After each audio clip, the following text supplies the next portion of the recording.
Welcome to the Secret Underground Laboratory Recovery and Salvage, where rude mechanicals do magic.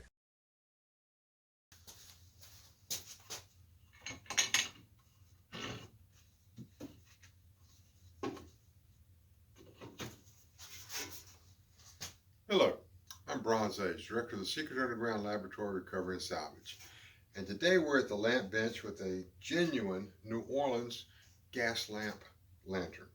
Now it's come to the lab totally stripped down. There's no glass, no gas hardware, burner, pipe, or anything like that. And our job today is to turn this into an electric light. To do that, it's going to take a little bit of creativity and some ingenuity, but I'm pretty sure that I can handle that kind of thing. And what we're starting off with here is just the bottom plate. It's got a hole in the center where the gas jet came through. And these are actually vent holes, so the gas jet would have some air. And the plan is to put this socket here, got a nipple on the bottom, a hickey to allow the wire to come out, and it's screwed into what we call a porcelain plate socket. Now, for aesthetic reasons, we're going to use a candle cup and make it look something more like this. Now, this is actually a tuna can.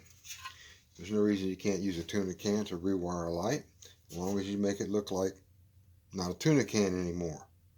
A light fixture like this is exterior lighting, and that means that bugs, wasps, and other insects are always a problem. Wasps especially, because they love these big glass enclosed light fixtures. And so what I've done is made a little piece of sheet metal here. It's going to cover up these vent holes and keep the worst of the insects out.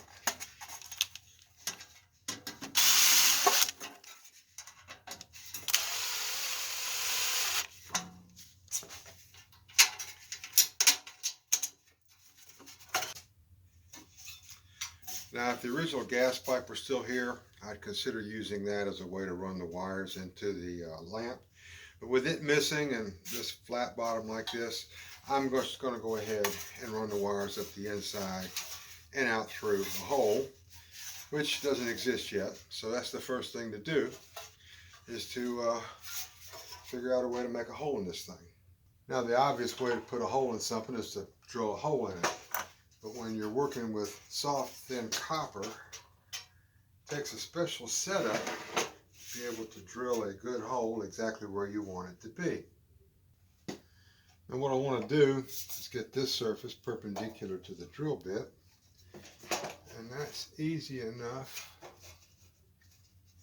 when the bubble comes out. And once I get the bubble lined up, I can clamp it into position and we'll be ready to drill. All right, we're cutting a 7/16 hole in copper, and RPM is 1800.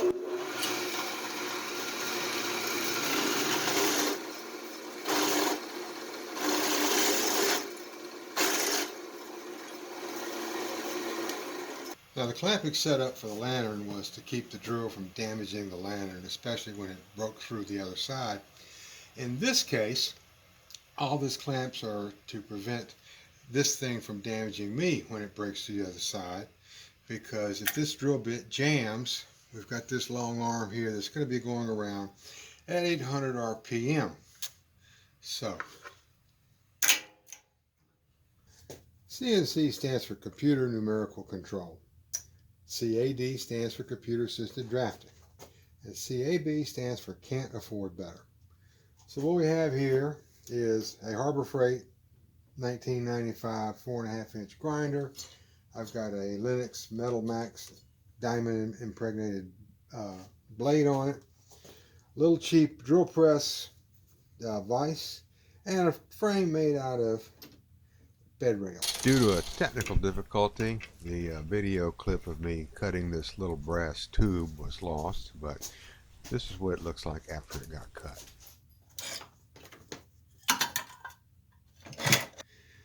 Now, the next piece started off as a coupler for two different size pieces of pipe, so it's going to require a slightly more sophisticated holding fixture than a couple of blocks of wood.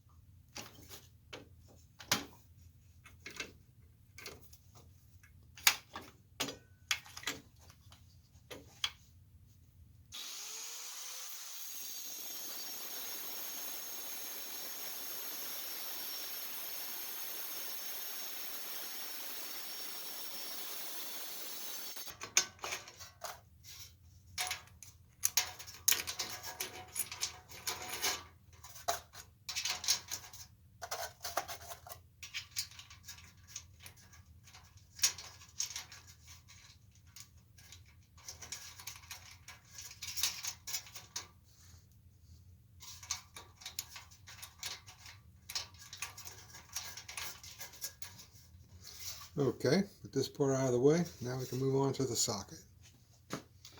Candle cups, whether they're out of a catalog or out of the scrap bin, all come with a hole drilled at the bottom of them. Tuna cans don't. So we have to drill a hole in here, and I last had to drill a hole in the side as well for the wire to go through. And there are two problems with drilling lightweight sheet metal like a can, and that is, first, that they're very difficult to hold on to. Can't clamp them in a vise like this. And then when a drill bit presses down on lightweight sheet metal, it first distorts, and as soon as it cuts through, it wants to grab and take this thing and start spinning it around at the same speed as the drill bit. And that's how people lose fingertips. So another way has got to be found to hold this thing than just squeezing it with your fingers. Now this is the secret underground laboratory where you are not dealing with ordinary people. First thing I've got is a wooden disc that's sized to fit inside the can, very nice and tight. And then I have a jig made, which will hold the can, again, very nice and tight.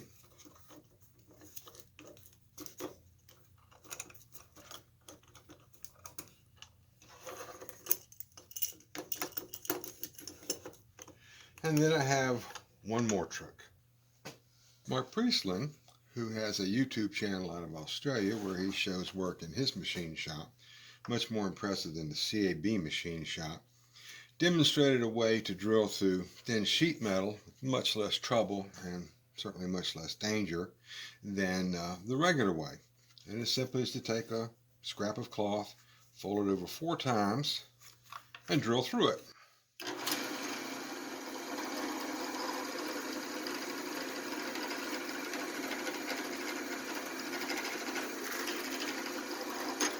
The apparent secret to this trick is that the chips, which are actually shavings in this case, and that's what jams the bit as it tries to push through the sheet metal, they break off when you've got the cloth.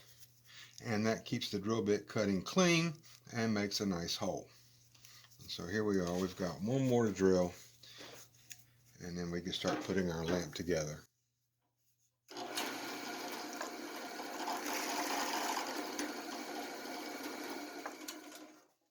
Now back at the lamp bench, we're going to use a drinking straw to guide the wire through that pipe.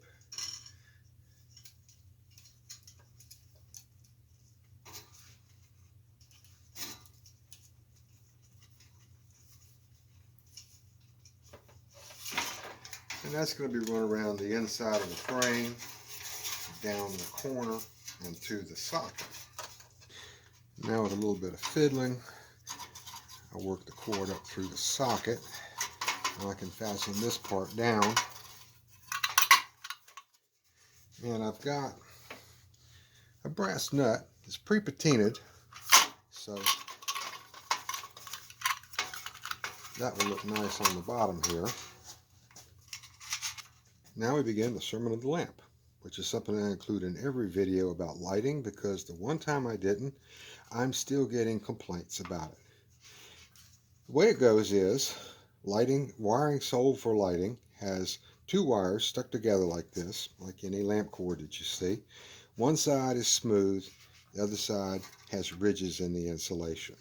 And that is so. When you look at the socket, you'll see a silver screw and a brass screw. The side with the ridges in the insulation goes around the silver screw. And you tuck that wire down underneath the screw and tighten it down. Now, the reason you put it down clockwise is so that when you tighten it, it will pull the wire under the screw instead of pushing it out.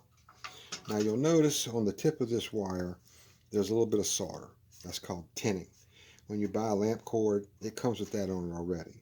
If I was using regular wire, I would have to add that solder at the end, because the strands of wire in a lamp cord are multi-strand.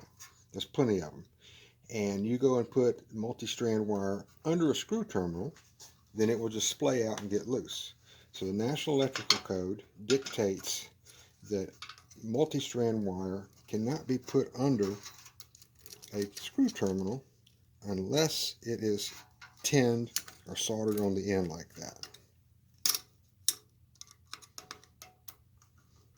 Tighten this down good and snug, and we are almost finished.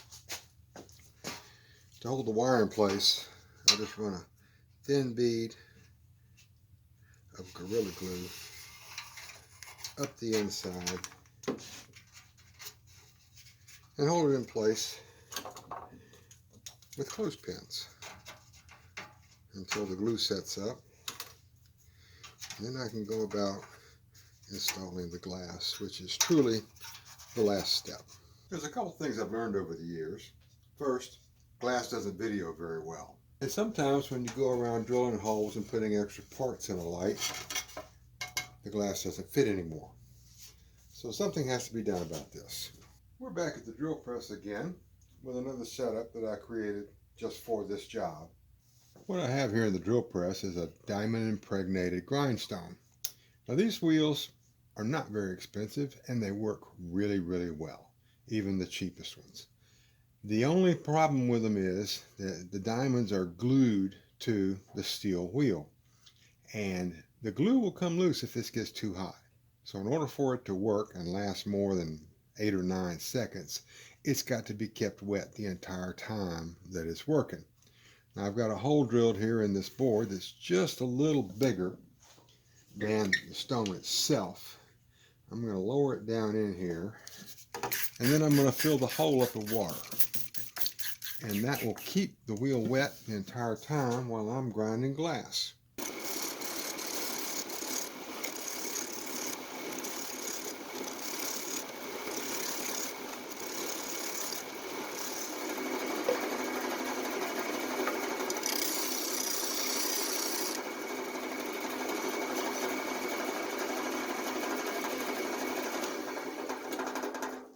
Glass back in is always sort of a puzzle, because there is usually an order that they have to go in order to get them all in. But I'm just fitting this one, and it's going to do just fine. Now this piece gets washed up, all the other pieces get washed up, and I can put the entire thing back together for the final time. Now before I put the glass in, there's one last detail to take care of. I need to drill a hole in the bottom of that tuna can, because this is an exterior fixture and I don't want to have any place in here where if water gets in it, it's going to trap the water, and trapping water inside the pieces holding the socket is definitely not a good thing to happen. Then I've got this turned upside down because it's much easier to install the window panes this way.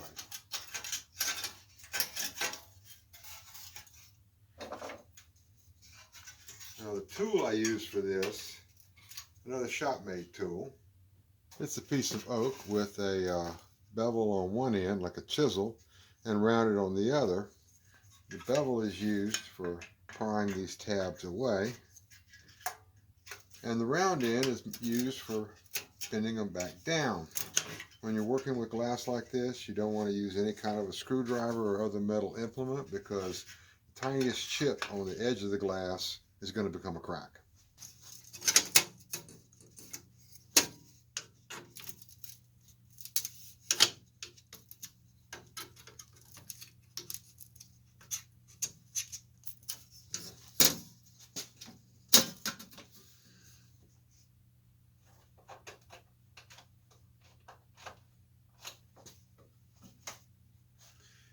There's just a few things I want to say before I close this video.